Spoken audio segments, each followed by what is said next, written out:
Welcome to another video. Today we have something very cool, super interesting video for you guys. I'm gonna show you how to unlock the network of your phone to use it with any carrier.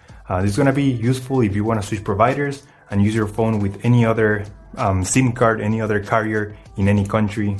So it's gonna be compatible worldwide. So this is by far the best way to unlock your phone.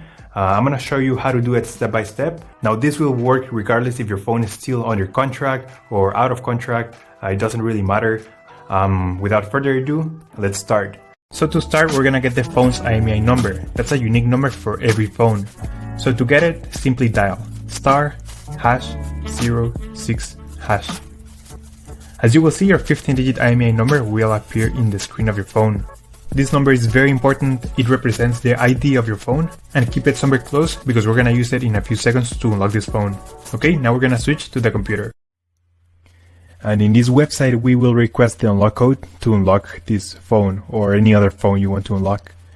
So we're gonna start by filling up the information here. As you can see here, there's a form, and now you just have to wait. You have to wait until they send you your unlock code. This may take 5 minutes and up to 3 or 10 business days. It depends on every brand. I'm gonna show you my personal email account so that you can see how the email will look like. And as you can see here, I got this message and it confirms that the phone has been unlocked. Thank you so much for watching. Let me know if you have any questions. Just leave them in the comment section down below. Subscribe, like. I'll see you on the next one. Take care.